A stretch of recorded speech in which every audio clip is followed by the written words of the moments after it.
protesters are fast-moving. Unlike other big rallies, A bit earlier at about 7 a.m., a group from the coast. Welcome to #PHVote 2013 Rappler.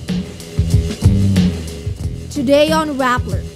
Pero sir, sino po yung who's calling the shots here in the center? Well, you can see the process that is being undertaken, and it is a consultative process. Interior Secretary Mar Roxas says there's no ground commander in relief efforts for Typhoon Haiyan victims. After the Supreme Court junked the pork barrel, lawmakers want to use the funds to help disaster victims. And after 18 years, the anti-political dynasty bill gets through the House committee.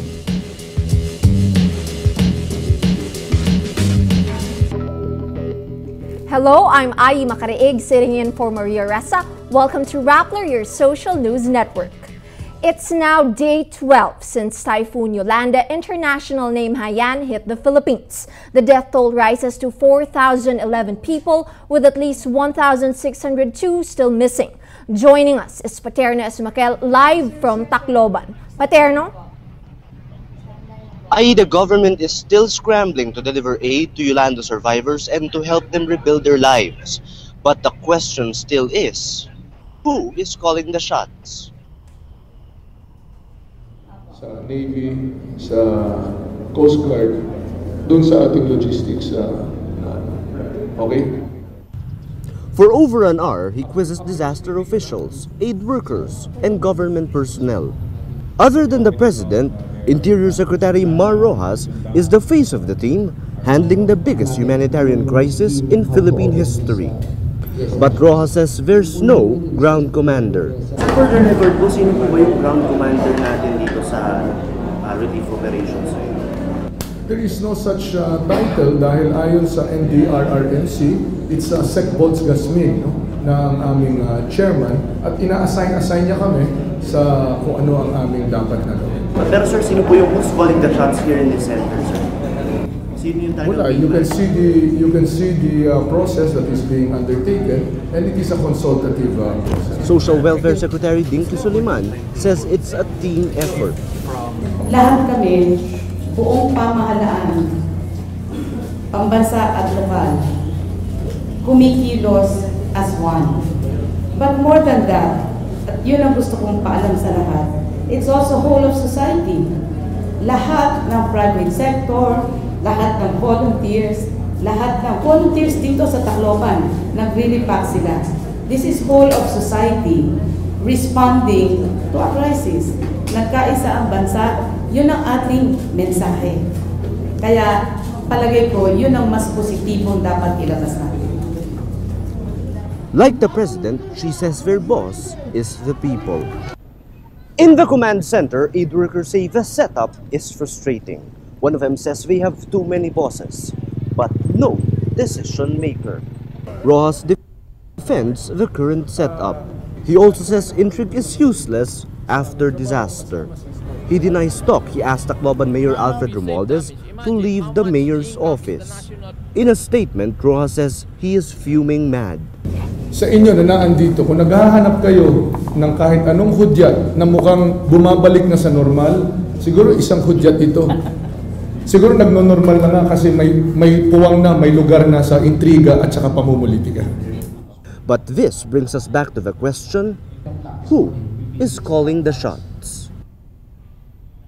Paterno, is the lack of a ground commander affecting the relief efforts? Is there an impact on the aid that the victims are getting? The government says that despite the lack of a ground commander, the government remains effective in delivering services to Yolanda victims. We have yet to check this claim as the days go by, but disaster experts say a ground commander is very, very essential in any disaster situation to help make processes more efficient, especially in this kind of setup. Paterno, you talk about checking the government's claims, and another statement that the government is saying these past days is that it has been bringing back normalcy to Tacloban City. Have you seen that, and what exactly are the manifestations of that normalcy in Tacloban? We've seen groceries open, banks open, and water has reached more houses here in Tacloban City, and well, it will take more than a month to restore electricity in this city, but well, the government is saying it's trying to do its best to restore electricity in this area and to bring aid to far-flung areas here in Tacloban. Okay, thank you, Paterno Makel, live from Tacloban City. It took 5 days before relief goods reached several barangays in hard-hit Tacloban City. With just 2 kilos of rice and some canned goods, residents ask how much help can they expect from the government. Bea Cupin reports. Just a week ago, residents of Barangay 83C had little to laugh about. They made do with the little food and water left after Typhoon Haiyan ravaged Tacloban City. Debris blocked the road leading to the barangay. It took 5 days before relief goods could reach them. Kanya-kanya, tapos halos kuha na lang, kopi, noodles, wala nang kanin. Yun ang problema namin pagkuha ng relief. Kailangan kasi ng sasakyan sa barangay. Di namin makuha dahil walang natira. Neighbor helped neighbor, sharing canned goods and rice salvaged from the rubble. Yung mga na mga tindahan dito sa amin, na namahagi naman sila dito sa amin, kaya nakasurvive din. On Wednesday, the national government turns over relief distribution to the local government. This is Joey Mercado. He's the last official standing in Barangay 83C. The others left because of security concerns. Wala ma'am, may kanya-kanya namang buhay sila. Hindi natin malalaman kung anong nasa isip nila, kung bakit sila umalis. Nagsisipti kasi sila, baka, nagsisipti. Nearly 2 weeks after Yolanda, Social Welfare and Development Secretary Dinky Soliman says all barangays in Tacloban received relief goods. Mercado confirms the flow of relief goods is stable. 2 to 3 kilos of rice, 3 sardine cans, and 3 packs of instant noodles for 2 days. In nearby Barangay 83A, Chairwoman Maria Rastiatan says it is not enough. Per family, isa lang kasi ang 2 kilos lang. Paano yung malalaking pamilya kung mayroong maraming anak? So, hindi kakasya yung 2 kilo sa isang araw. Residents are wondering, how long will it take for them to get back on their feet and how much help will government give them? Bea Cupin, Rappler, Tacloban. The super typhoon left a trail of destruction when it barreled through central Philippines nearly 2 weeks ago. For residents of an island paradise in Cebu, the typhoon ended lives and livelihood. This report. A treasure amid the rubble. Lorliza Batyancela finds her wedding photo in the debris of what once was her home. It's one of her few possessions left after Super Typhoon Haiyan battered Bantayan Island in northern Cebu. The storm spared her and her family, but not much else. Sana matulungan kami ng may mga mabuting loob, tulungan kami dito sa Bantayan Island, nga makatayo kami ulit ng aming mga bahay. Pero sa awa ng Diyos, mayroon dito nga mga kaibigan ko nagtulong sa akin, hindi ako pinabayaan. Iyakan na lang kami, wala na kami magawa, no choice na lang, pero yung na namin, sige lang, magawa natin ulit ito. Importante na ligtas tayo. Pero masakit talaga sa dibdib. A tourist destination, Bantayan is a far cry from the picture-perfect island it once was. Power is still out and many are homeless. This is Santa Fe town in Bantayan, once an island paradise known all over the world for its beaches. But Super Typhoon Haiyan destroyed many of the resorts and the coconut trees, taking away people's livelihoods and homes. Lorliza is jobless with most of the island's resorts closed or damaged.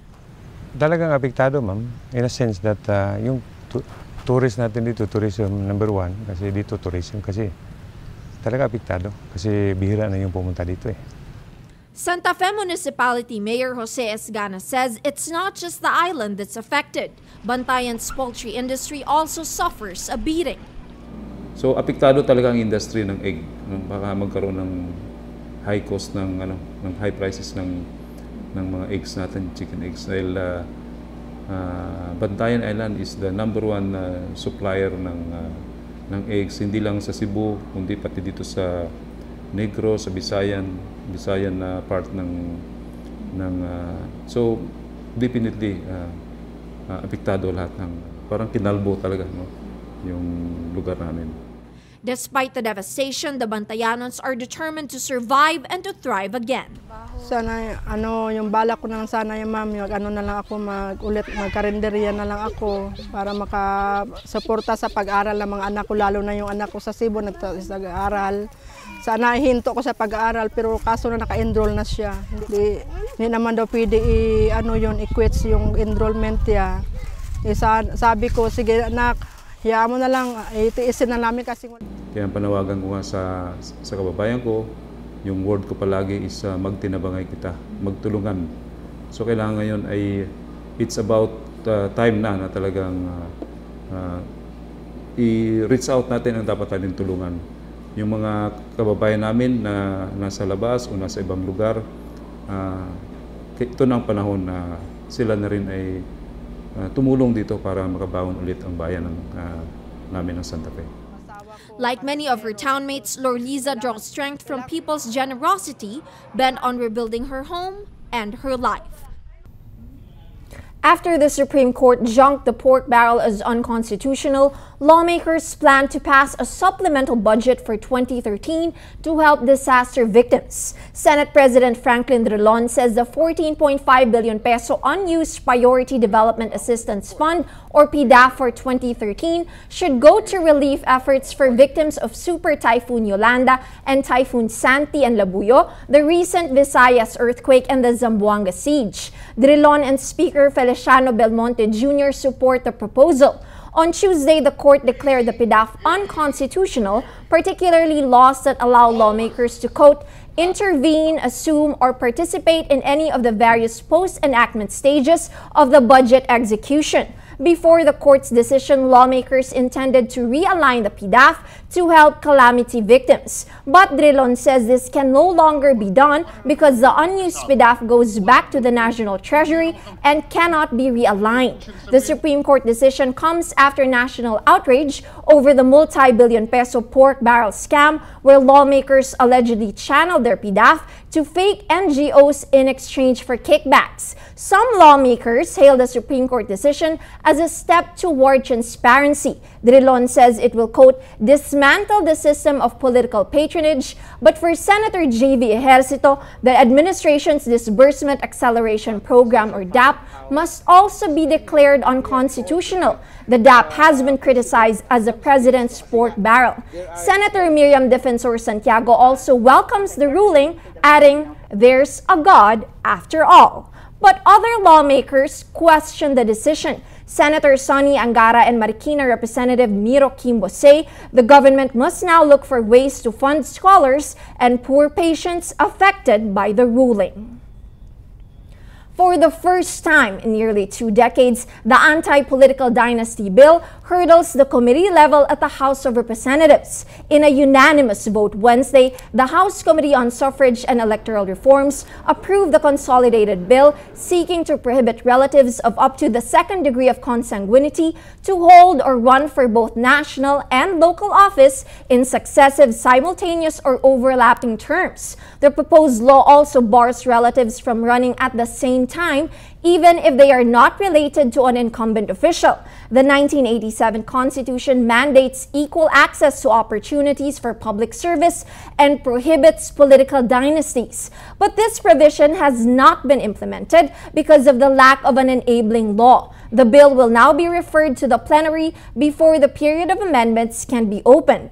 But will a body traditionally dominated by political dynasties legislate against itself? Bayan Muna Representative Nery Colmenares says the real challenge is in the second phase when the bill is tackled on the floor. In the last Congress, Malacanang had no official stand on the measure. President Benigno Aquino himself comes from a political dynasty from both sides of his family. The Philippines may get a much coveted aviation status upgrade from the U.S. Federal Aviation Administration or FAA as early as next week. The Civil Aviation Authority of the Philippines or CAAP says a team from the U.S. will meet Philippine aviation officials on November 25. The upgrade to Category 1 status from Category 2 will allow local airlines to open new routes and mount additional flights to the U.S. The U.S. FAA downgraded the safety rating of CAAP in 2008 because of significant concerns over the ability of CAAP to meet global aviation safety standards. In July, the European Union lifted a ban imposed on the Philippines in 2010. EU allowed flag carrier Philippine Airlines to fly to the 28-nation bloc. Let's now look at Rappler's Wrap for today, a list of the 10 most important events around the world you shouldn't miss. At number 2, U.S. President Barack Obama goes back to his grassroots organizing past as he asks his supporters for help over the botched rollout of his healthcare law. Obama faces a political crisis over the signature domestic achievement of his presidency, which brings the White House under siege from Republicans who sense a chance to doom the law they staunchly oppose. At number 4, a United Nations committee slams human rights abuses by the Syrian government. The UN General Assembly Rights Committee votes overwhelmingly for a Saudi Arabia-drafted resolution expressing outrage at the escalation of the 32-month-old Syrian civil war. The resolution condemns the, quote, continued widespread and systematic gross violations of human rights and violations of international humanitarian law by Syrian authorities. In condemning a chemical weapons attack near Damascus in August, the resolution comes close to blaming President Bashar al-Assad's government, which points to Syrian rebels as the perpetrators of the attack. A UN inquiry confirmed the use of chemical weapons, but did not blame any side. And at number 9, Nokia shareholders vote in favor of selling the company's mobile business to Microsoft.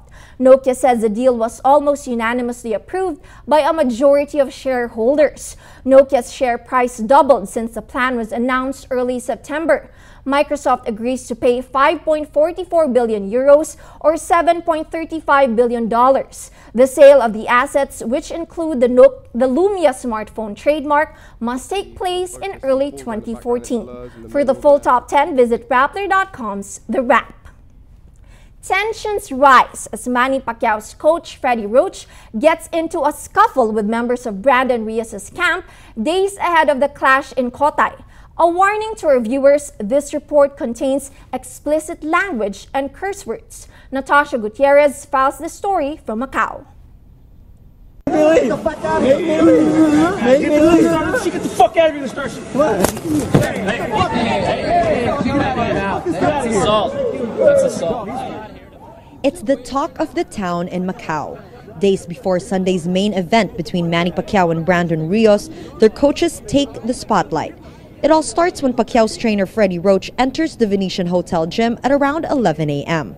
He sees Reyes' camp still training. Reyes reserved the gym from 9 to 11 a.m. Pacquiao has the gym from 11 to 4 p.m. Reyes' training started late because of an ESPN interview. Roach approaches Reyes' trainer Robert Garcia and tells them to leave. Garcia refuses, angering Roach. Other members of Reyes' camp jump in. One of them, Pacquiao's former conditioning coach Alex Ariza. He makes fun of Roach's Parkinson's disease. Ariza kicks Roach so hard, his shoe flies off.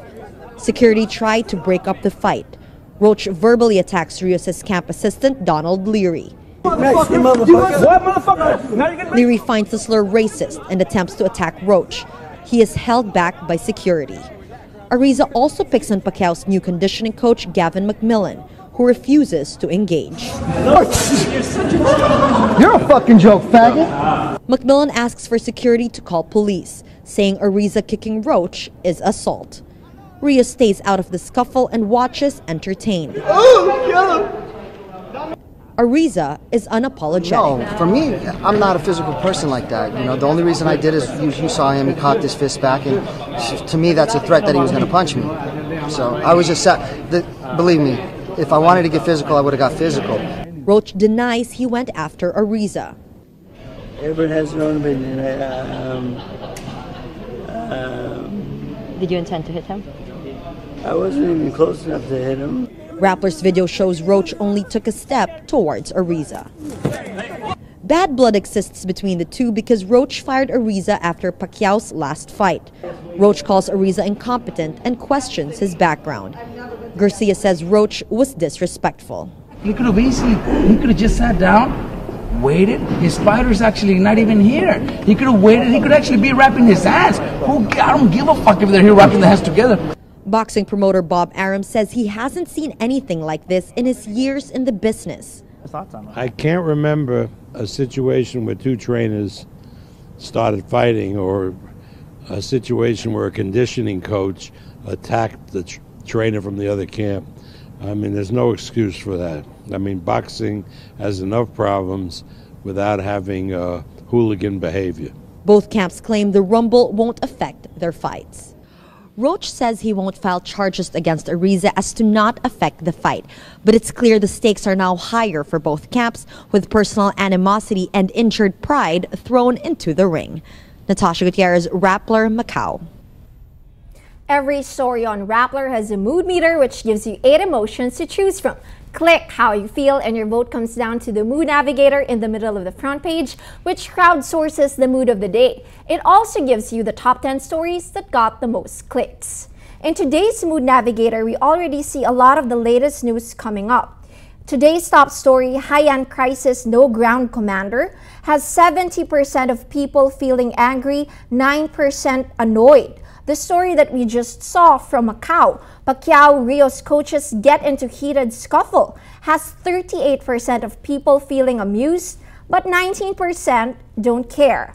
But the story that got the most clicks and also a lot of traffic, Japan sends Filipino-speaking aid workers to calamity areas, 71% happy, 18% inspired. All contributing to the mood of the day, today most people are still happy. That's Rappler's newscast for today, Wednesday, November 20, 2013. Visit Rappler.com and watch your newscast Monday to Friday. Tell us how you feel on our mood meter and help us crowdsource the mood of the day. I'm Ayi Makaraig, and as we say at Rappler, tomorrow begins today. We leave you with these images about a mother waiting to bury her son from Patricia Evangelista.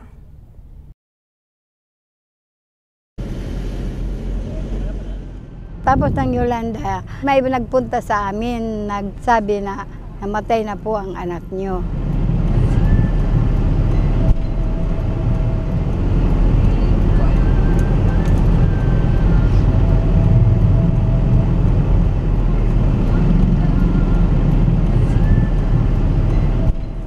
Siyempre, hinanap ko, tinignan ko doon, nakita namin, iyak kami ng anak kong babae.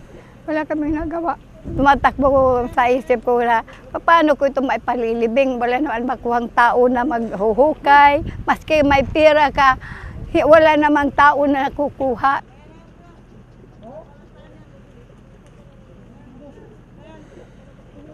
Araw-araw binabalikan namin diyan lang sa tabi ng kalye, tapos balik-kaliwat ulit kami dahil naghanap kami ng tao, wala naman, puro busy naman dahil sa nangyari ng bagyong ito.